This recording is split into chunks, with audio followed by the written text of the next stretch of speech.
Ya, halo teman-teman semua. Assalamualaikum warahmatullahi wabarakatuh. Ya, saya Muhammad Aulia Rafli dan teman saya Fadul Hadi. Kita dari kelas 07 TPLE 013 Teknik Informatika Universitas Pamulang. Ya, kali ini kita akan menjelaskan mengenai manajemen proyek untuk membuat sebuah aplikasi sistem informasi pengajian pada SMP Muhammadiyah Pabuaran. Ya, video ini kami buat untuk memenuhi tugas mata kuliah manajemen proyek informatika di semester 7 kali ini. Sebelum nanti teman saya menjelaskan tentang proses pembuatan jadwal manajemen proyek menggunakan Microsoft Project nanti, di sini saya akan menjelaskan dahulu mengenai apa itu manajemen proyek. Mungkin teman-teman banyak yang belum tahu apa itu manajemen proyek. Jadi manajemen proyek itu adalah upaya yang menggabungkan pengetahuan, keterampilan, alat, dan teknik khusus untuk memberikan sesuatu yang bernilai kepada orang-orang. Jadi manajemen proyek itu untuk memudahkan berjalannya sebuah proyek agar proyek yang nantinya dikerjakan itu termanage dengan baik, dan tujuan manajemen proyek itu tujuan utamanya manajemen proyek adalah untuk merencanakan dan mengelola proyek agar dapat diselesaikan dengan baik dan mencapai tujuan atau hasil yang diinginkan. Pentingnya manajemen proyek dalam bisnis. Kinerja tim yang lebih efektif.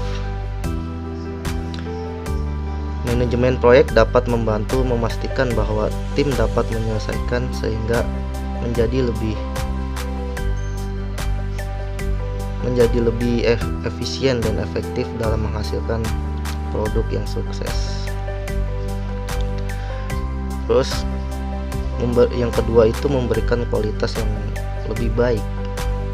Dengan project manajemen, Anda dan tim dapat memiliki kualitas pekerjaan yang lebih baik karena memiliki semua waktu yang dibutuhkan untuk melakukan pekerjaan. Terus yang ketiga itu membantu pertumbuhan dan perkembangan tim. Mengerjakan tugas secara individual dapat memberikan beban yang lebih besar, tetapi ini tidak jika dibagi dengan manajemen yang baik. Terus keempat, memberikan lebih banyak fleksibilitas. Ada banyak kemungkinan perubahan yang dapat terjadi dalam sebuah proyek. Oleh karena itu, project manajemen dapat membantu tim untuk menyesuaikan jalur proyek dan meminimalisir resiko yang mungkin terjadi ke depannya. Karena ya sudah pasti dalam proyek itu pasti ada saja resiko-resiko yang bakal terjadi nanti. Kemudian yang kelima ada transparan dan akuntabel. Manfaat yang terakhir dan kalah penting adalah membantu memberikan laporan yang transparan dan akuntabel, mengingat semua proses proyek dicatat dan dikelola dengan sebaik mungkin. Ya, terus untuk elemen manajemen proyek di sini ada sumber daya atau resource. Yang kedua ada waktu atau time, ada uang, keempat ada cakupan. Ya mungkin beberapa dari kalian sudah paham kalau soal ini, karena sangat penting untuk dalam sebuah proyek 4 hal ini. Untuk tahapan pada manajemen proyek, di sini yang pertama itu ada inisiasi proyek atau initiation. Pada initiation, langkah manajemen proyek yang pertama adalah inisiasi proyek untuk mendefinisikan proyek secara luas. Ini bertujuan untuk memberikan gambaran umum tentang tujuan dan persyaratan proyek. Dan yang kedua itu ada perencanaan proyek atau planning. Planning itu suatu hal yang sangat penting karena untuk perhitungan juga ke depannya. Jadi Anda dapat melanjutkan dengan melakukan perencanaan seperti membuat roadmap untuk diikuti oleh tim Anda nantinya. Yang ketiga, pada tahapan manajemen proyek itu ada eksekusi proyek atau execution. Langkah yang ketiga ini adalah proses eksekusi proyek. Pada proses ini, tim akan mengembangkan dan menyelesaikan proyek sesuai dengan roadmap atau rencana yang telah dibuat sebelumnya tadi di langkah kedua. Terus tahapan yang selanjutnya itu tahapan yang keempat ada pemantauan proyek atau monitoring. Pada pemantauan proyek ini bertujuan untuk memastikan bahwa hasil proyek selaras dengan rencana pengelolaan yang telah ditetapkan. Kemudian yang kelima itu ada tahapan penutupan atau close. Jadi penutupan proyek ini, setelah proyek selesai, tim harus secara resmi melakukan penutupan. Umumnya manajemen atau manajer proyek akan mengadakan pertemuan post mortem untuk mengevaluasi keberhasilan dan kegagalan proyek yang sudah dilakukan. Ya, kemudian saya akan menjelaskan juga nih tentang work breakdown structure atau WBS. Jadi apa itu WBS? Jadi WBS itu secara metodologis, WBS merupakan metode pengorganisasian atau pengorganisasian proyek secara struktural melalui laporan berbentuk hierarkis. WBS bekerja sebagai sebuah struktur untuk memecahkan proses pengerjaan proyek secara bertahap pada tiap detailnya. Adanya WBS sebagai metode pengerjaan proyek juga dapat memudahkan proses pemecahan masalah pada tiap bagian mendetail. Nah, manfaat WBS yang pertama itu ada WBS itu memudahkan penyampaian proyek karena ada pengelompokan elemen detail untuk suatu proyek dengan orientasi tujuan maupun waktu. Yang kedua ada WBS dibuat oleh mereka yang mengerjakan proyek sehingga proses implementasi lebih relevan. Ya, selanjutnya WBS memungkinkan adanya klarifikasi pekerjaan dan proses komunikasi antar ruang lingkup proyek kepada seluruh stakeholder dalam proyek tersebut. WBS memungkinkan adanya evaluasi pada tiap detail bertingkat pada proses pengerjaan proyek sehingga meminimalisir cacat atau kesalahan. Terus ada WBS dibuat dalam sebuah bagan atau ilustrasi dengan rincian grafis tertentu untuk memudahkan pemahaman para pelaku proyek. Metode WBS memungkinkan pengelola proyek untuk mendapatkan alokasi waktu dan biaya secara lebih efektif dan efisien. Oke, selanjutnya ada jenis-jenis WBS. Di sini yang pertama itu ada deliverable based WBS. Deliverable based WBS merupakan WBS berbasis penyampaian yang berbentuk pemecahan proyek menjadi beberapa area utama dari ruang lingkup proyek. Yang kedua ada page-based WBS. Page-based WBS merupakan tampilan struktur WBS berbasis fase-fase hingga menampilkan hasil akhir di bagian atas.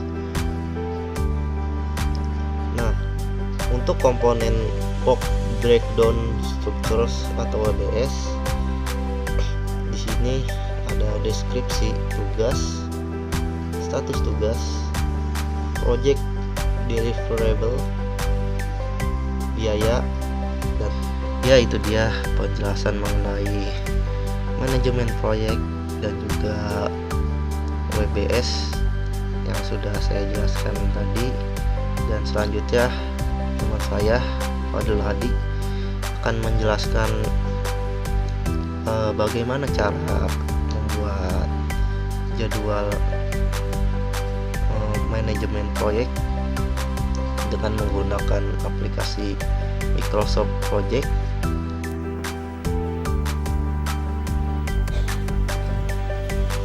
Pada tahap sebelumnya kita telah memberikan penjelasan mengenai apa itu WBS dan juga manajemen project, dan pada tahap ini kita akan membuat kalender project dan juga WBS pada Microsoft Project.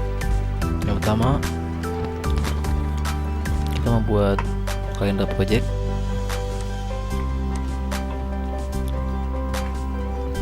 Judul project. Nah, lalu pada tanggal 8 Oktober ada tanggal merah. Kita cantumkan tanggal merah tersebut. Pada tanggal 8 Oktober ada hari Maulid Nabi Sallallahu Alaihi Wasallam. Nah, dimulai untuk ini start ini kita pilih 8 Oktober. Finishnya pun juga sama. Sudah itu klik project information, pilih kalender yang tadi kita sudah buat tadi, lalu start date-nya atau mulainya kita starting project itu tanggal 9 September 9 bulan 9, dan current date juga sama. Lalu tekan OK. Nah, pada bagian kanan itu kalender itu sudah berubah. Pada bagian text name kita menginput data atau kegiatan selama menjalani project. Yang pertama ada analisis kebutuhan sistem, lalu identifikasi masalah, lalu di bawahnya ada memahami kerja sistem berjalan,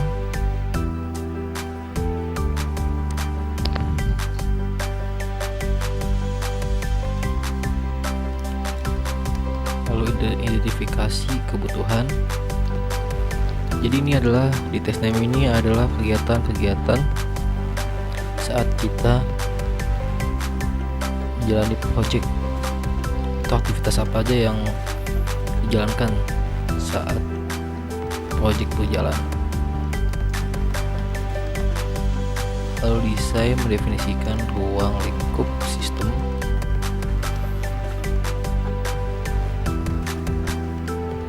lalu di bawahnya membuat desain interface sistem, hasil analisis, lalu di bawahnya membuat desain interface, membuat desain basis data,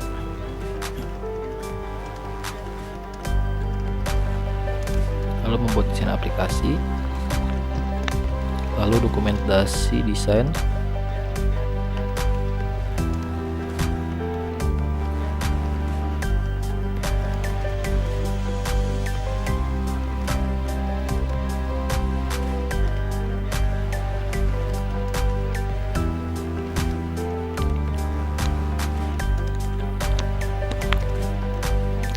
lalu testing dan implementasi. Di bawahnya testing, maaf ada kesalahan, testing kita hapus belakangnya, lalu testing, sudah itu implementasi,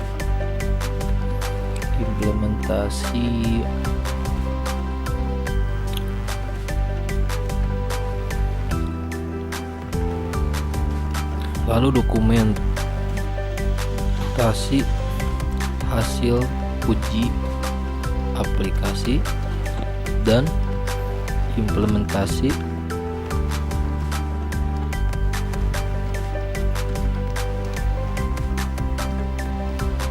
lalu dokumentasi proyek,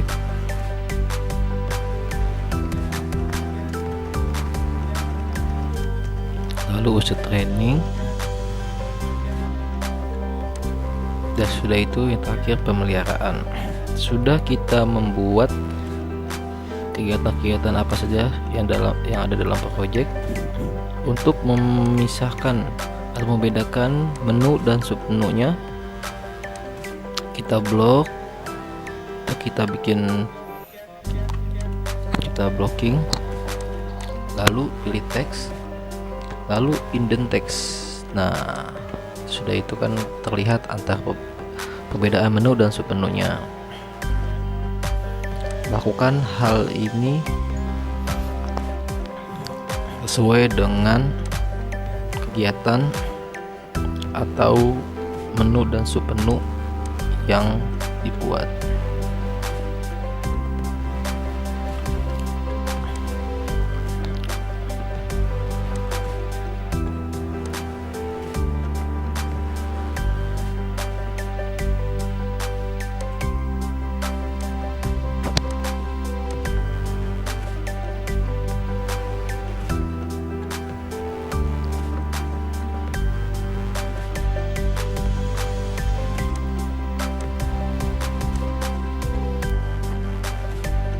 Durasi ini adalah durasi pekerjaan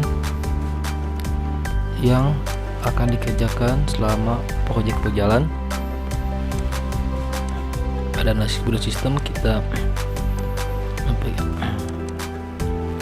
menginput durasi waktu 5 hari.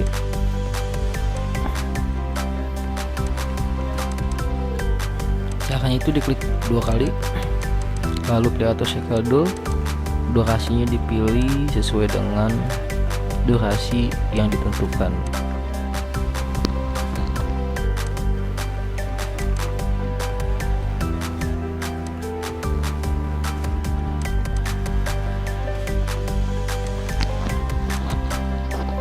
Dalam penghasil analisis, kita menginput data durasi 2 hari.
Sudah durasi waktu pada project di Microsoft Project sudah terdata semua, tinggal kita menentukan predecessors atau keterkaitan kegiatan pada sebuah project.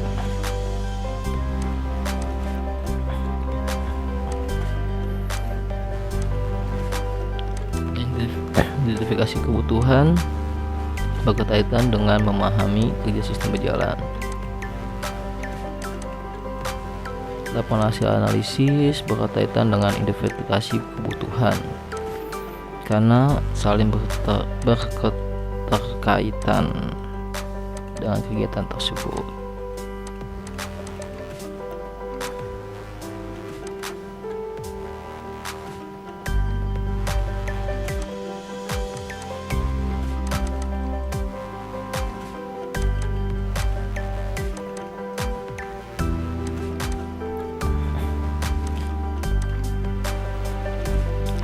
Membuat desain aplikasi berkaitan dengan membuat desain basis data. Pada text name kita pilih membuat desain basis data. Oke, lalu dokumen desain berkaitan dengan membuat desain aplikasi. Oke. Dokumen program berkaitan dengan dokumentasi desain. Oke. Testing berkaitan dengan dokumen program. Lalu oke. Implementasi berkaitan dengan testing. Oke.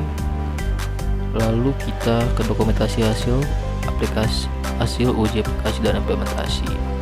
Kita berkaitan dengan implementasi. Lalu oke. Dokumentasi proyek berkaitan dengan dokumentasi hasil uji aplikasi dan implementasi. Nah, langsung oke kembali. User training berkaitan dengan dokumentasi proyek. Lalu oke. Pemeliharaan berkaitan dengan user training.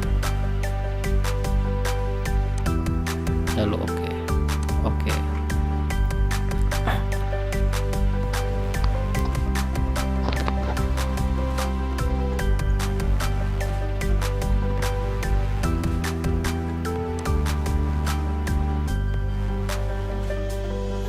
Pada kolom resource name kita dapat mengisi analisis sistem,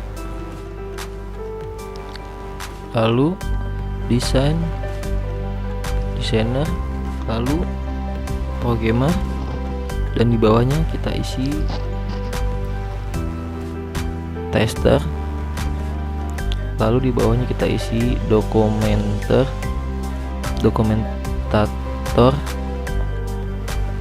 lalu di bawahnya kita isi implementator.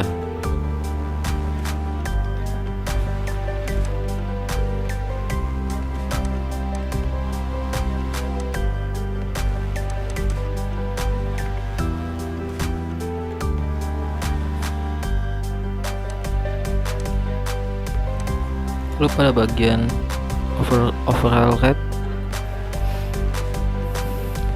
analisis sistem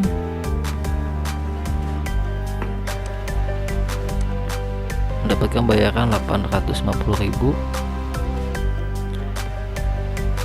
Bayaran ini adalah pengeluaran yang dikeluarkan atau bayaran yang akan didapat oleh bagian-bagian pada proyek atau yang mengerjakan proyek. Bayaran yang dapat dari tester perharinya bayar sebesar 350.000 dan dokumentator untuk pembayarannya sebesar 250.000 per hari. Lalu implementator bayarannya 250.000 sama dengan dokumentator. Kita udah mengisi pada source name, dan override juga kita ada isi juga. Untuk standar rate kita copy saja dari override, kita pastekan ke standar rate. Lalu sudah itu kita kembali lagi ke Gantt chart.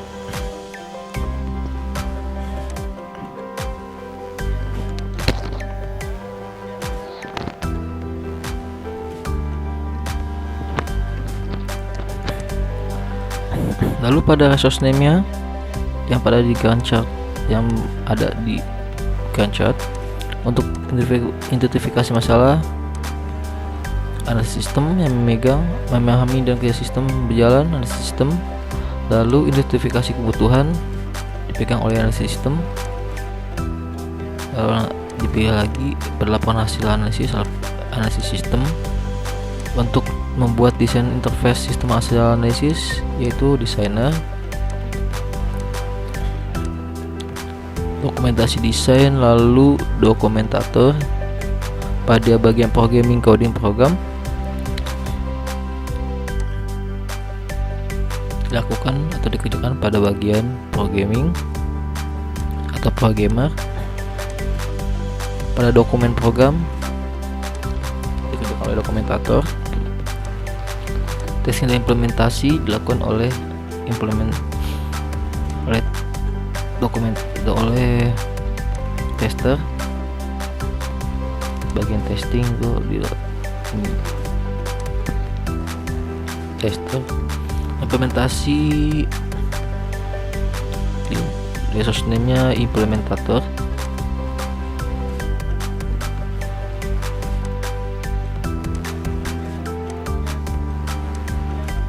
Dokumentator. Dokumentasi proyek, dokumentator.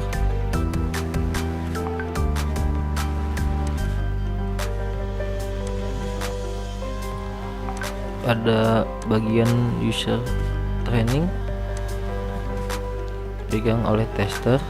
Untuk pemeliharaan dipegang oleh implementator pada resource name-nya.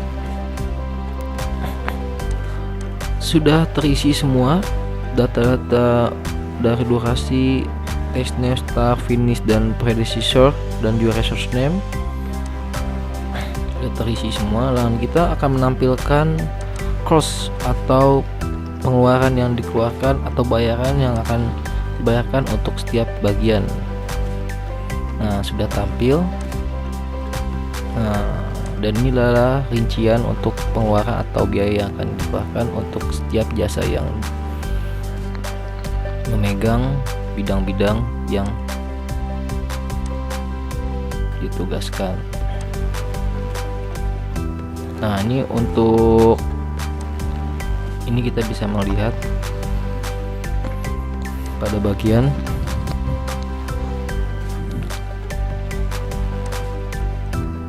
network diagramnya. Baik, mungkin hanya itu saja yang bisa kami jelaskan mengenai tentang manajemen project, lalu membuat kalender proyek di Microsoft Project, dan lalu membuat WBS di Microsoft Project.